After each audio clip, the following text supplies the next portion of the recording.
প্রধান আর উপপ্রধান চোর চোর চোর পোস্টার পড়ল খান্দোরায়। রবিবারে সূর্য উদয় হতেই নজরে এলো বেশ কিছু পোস্টার রয়েছে দেওয়ালে সাঁটানো। আর পোস্টারে লেখা চোর চোর চোর। খান্দোরা গ্রাম পঞ্চায়েতের উপপ্রধান গণেশ বদ্যকর চোর, খান্দোরা গ্রাম পঞ্চায়েতের প্রধান চোর, যাকে ঘিরে পশ্চিম বর্ধমান জেলার অন্ডালের খান্দোরা জুড়ে পড়ে গেল শোরগোল। জুন মাসের 19 তারিখ মাঝামাঝি সময় পানীয় জল আর সঠিক পরিষেবার দাবিতে খান্দোরা গ্রাম পঞ্চায়েতের কার্যালয়ে তালা দিয়ে এলাকাবাসীদের সঙ্গে নিয়ে বিক্ষোভে নেমেছিল সদস্যরাই। তার কয়েকদিন পর 24শে জুন উপপ্রধানকে পঞ্চায়েত কার্যালয়ের ভেতরে আটকে রেখে তালা দিয়ে প্রধান আর উপপ্রধানের বিরুদ্ধে দুর্নীতির অভিযোগ তুলে সরব হয়েছিলেন সদস্যরা। শাসক দলের গোষ্ঠী কোন্দলে তুলকালাম পরিস্থিতি তৈরি হয়েছিল সেই সকাল থেকেই। এবার প্রধান আর উপপ্রধানের বিরুদ্ধে চোর চোর চোর পোস্টার পড়ল।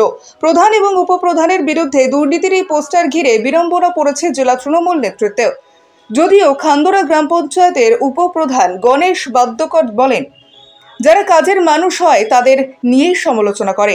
যদি আমরা দুর্নীতিগ্রস্ত কেউ প্রমাণ করতে পারে তাহলে যা শাস্তি হবে মাথা পেতে নেব। তবে এইসব পুরোপুরি বিরোধীদের চক্রান্ত। কটাক্ষের সুরে জেলা বিজেপি নেতৃত্ব বলে, প্রকাশ্যে আসছে প্রধান আর উপপ্রধানের দুর্নীতি, আর সেই অভিযোগ তুলেছে তৃণমূল পরিচালিত পঞ্চায়েতের সদস্যরা। আর নিজেদের দোষ ঢাকতে বিজেপির ঘাড়ে দোষ চাপানো হচ্ছে।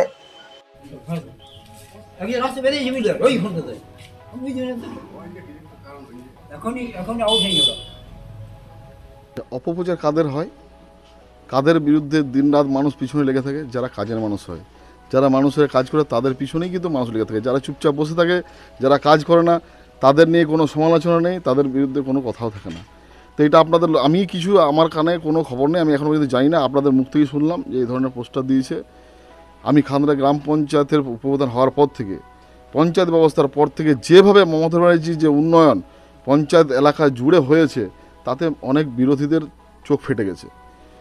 তো তারা তো পিছিয়ে পড়ছে, মানুষ আস্তে আস্তে তৃণমূলের দিকে তৃণমূলমুখী হচ্ছে। ঝড়ের আকারে তৃণমূল একটা ঝড় আসছে আগামী দিনে, যেভাবে দেখলেন লোকসভা ভোটে, তাতে তো বিরোধীরা ধরাশায়ী। সিপিএম বলুন, বিজেপি বলুন, মার্কেট থেকে হাওয়া।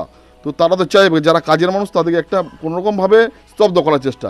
কিন্তু আমি স্তব্ধ হওয়ার ছেলে নই, আমি তৃণমূলের একটা লড়াকু সৈনিক। আমি কিন্তু এদের লড়বো, দলকে জানি। দেখুন, এটা আমাদের নিজেদের মধ্যে, কদিন আগে আপনারা জানেন উপপ্রধানকে সরানোর হয়েছিল, এটা আমাদের মধ্যে নিজেদের থাকতে পারে, কিন্তু দলকে কেউ কালিমায় লিপ্ত করবে, এটা সম্পূর্ণ আমাদের নিজেদের একটা ছোট্ট ঝামেলার জন্য অন্য বিরোধীরা এর ফায়দা তুলছে, এই ঘোলা জলে মাছ ধরতে নেমেছে। তারা বিরোধীদের কাজ, এটা আমাদের কোনো তৃণমূল কংগ্রেসের কাজ নয়। এই নিয়ে প্রশাসনকে আপনারা ব্যবস্থা হবেন?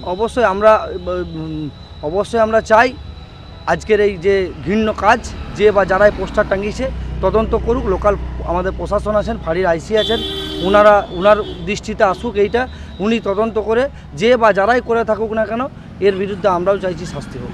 আপনার নাম? আমার নাম আশিস ভট্টাচার্য, পঞ্চায়েত সদস্য।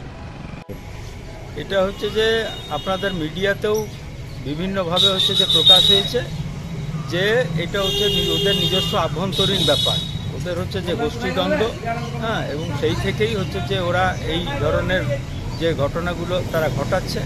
আর লুটের যে অভিযোগ, সেটা হচ্ছে যে সারা পশ্চিমবাংলাতেই লুটের রাজনীতি চলছে, ওদের পঞ্চায়েত মানে লুটের পঞ্চায়েত। আমাদের এর মধ্যে হচ্ছে যে সিপিএমের কোনো হচ্ছে যে ভূমিকা এর মধ্যে নেই। সিপিএম এই সমস্ত ঘটনার সঙ্গে কোনো রকমভাবে হচ্ছে যে যুক্ত নয়। আমরা গ্রামের মানুষের যে অভাব অভিযোগ আছে, সেই সমস্ত অভাব অভিযোগ নিয়ে আমরা যদি যাই, আমরা ঝান্ডা ডান্ডা নিয়ে প্রকাশ্যে সেটা হচ্ছে যে আন্দোলন করব।